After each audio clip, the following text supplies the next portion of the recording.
నేరం చేసినోళ్ళు విచారణ ఎదుర్కోవాలి.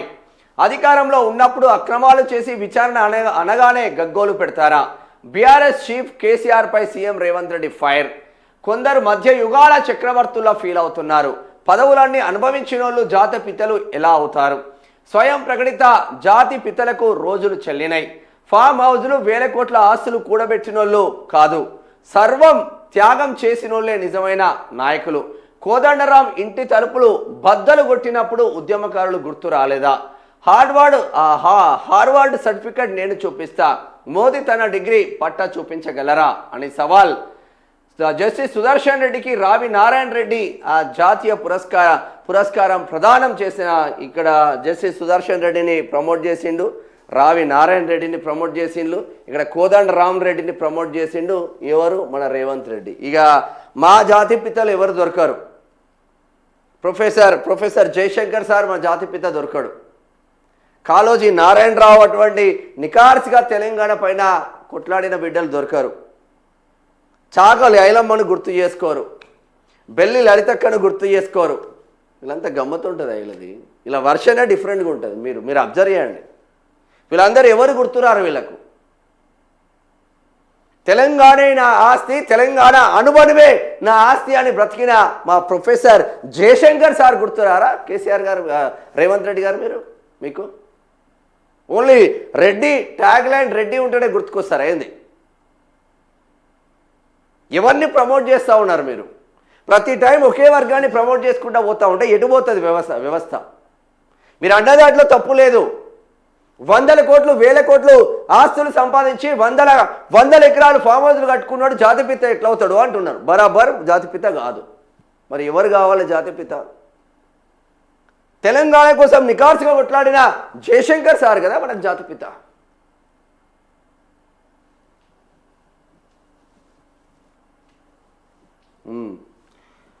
తప్పు చేస్తే ఎంతటి వారైనా విచారణ ఎదుర్కోవాల్సిందేనని సీఎం రేవంత్ రెడ్డి తేల్చి చెప్పారు. ప్రజాస్వామ్యంలో భావ ప్రకటన స్వేచ్ఛ ఉంటుంది తప్ప నేరాలు చేస్తా మమ్మల్ని అడగొద్దు అనే క్రిమినల్ ఆ కాన్స్పిరసీకి ఆ స్వేచ్ఛ లేదు. లాలు, జయలలిత, యడ్యూరప్ప లాంటి వారు కూడా విచారణ ఎదుర్కొన్నారు. మీరెంత అని మాజీ సీఎం కేసీఆర్ను ఉద్దేశించి వ్యాఖ్యానించారు. సోమవారం హైదరాబాద్ బంజారా హిల్స్లోని రావి నారాయణ రెడ్డి ఆడిటోరియంలో జరిగిన రావి నారాయణ రెడ్డి జాతీయ పురస్కార ప్రధానోత్సవ కార్యక్రమానికి సీఎం రేవంత్ రెడ్డి ముఖ్య అతిథిగా హాజరయ్యారు. ఈ సందర్భంగా జస్టిస్ బి సుదర్శన్ రెడ్డికి పురస్కారాన్ని ప్రదానం చేశారు. అనంతరం సీఎం రేవంత్ మాట్లాడుతూ రావి నారాయణ రెడ్డి లాంటి మహనీయులు 500 ఎకరాల ఆస్తులను పేదలకు పంచి స్వేచ్ఛ కోసం పోరాడితే తెలంగాణ వచ్చిన తర్వాత కొందరు మాత్రం 100 ఎకరాల ఫామ్ హౌస్లు, వేల కోట్ల ఆస్తులు వెనుకేసుకొని తమకు తామే జాతి పితలమని బిరుదులు ఇచ్చుకుంటున్నారని విమర్శించారు. వాస్తవమే కదా?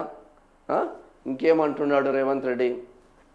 అరాచకాలు చేసిన వాళ్ళు జాతి పితల, అధికారంలో ఉన్నప్పుడు అక్రమాలు చేసి ఇప్పుడు విచారణ అనగానే గగ్గోలు పెడుతున్నారు. మధ్య యుగాల చక్రవర్తుల్లా నేనే రాజ్యం అనుకునే రోజులు పోయాయి.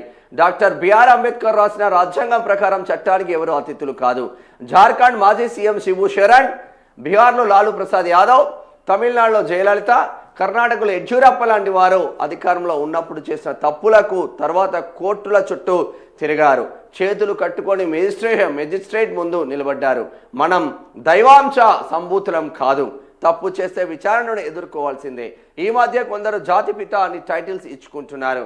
చేసిన తప్పులకు పోలీసులు నోటీసులు ఇస్తే జాతిపితకు నోటీసులు ఇవ్వడం తెలంగాణకు అవమానం అంటున్నారు. అసలు సిసలు జాతిపిత మహాత్మా గాంధీ ఏ పదవి ఆశించలేదు.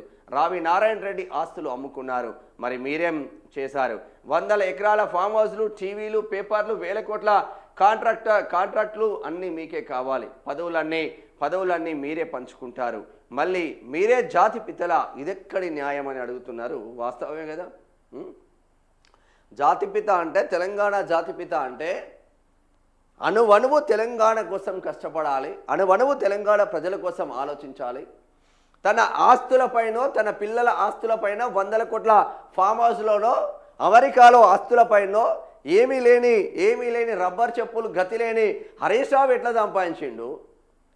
టానిక్లు, గోళీలు ఇచ్చే కేసీఆర్కు ఇంత టైంకు గోళీలు ఇచ్చి ఆ టైంకి మందు పోసి నీళ్లు పోసే సంతోష్రావు 1000 కోట్ల ఆస్తులు ఎట్లా వచ్చినాయి? కేటీఆర్ అమెరికాలో చిన్న ఉద్యోగం చేసుకునే కేటీఆర్కి 100 కోట్ల ఆస్తులు ఎట్లా వచ్చినాయి? కవిత పార్టీ పెట్టేంత ఆస్తులు ఎక్కడ వచ్చినాయి? కవితకు పెద్ద ఎత్తున జూబ్లీహిల్స్ బంజారాహిల్స్లో బిల్డింగ్స్ ఎట్లా వచ్చినాయి? బయట ఆస్తులు ఎట్లా వచ్చినాయి? బుర్జ్ ఖలీఫాలో ఫ్లాట్ ఎట్లా వచ్చింది? కేసీఆర్కు 100 ఎకరాల ఫామ్ హౌస్లు ఎట్లా వచ్చినాయి? అంటే జాతిపిత్తలు ఇవన్నీ చేసుకుంటారా? జాతిపిత అంటే జాతి కోసం ఆలోచించేవాడు జాతిపిత అవుతాడు, కానీ ఈ 100 కోట్లు 1000 కోట్లు ఆస్తులు సంపాదించుకున్నాడు జాతిపిత కాదు. అసలైన తెలంగాణ జాతిపిత ప్రొఫెసర్ జయశంకర్ సార్ మాత్రమే, గుర్తుంచుకోండి.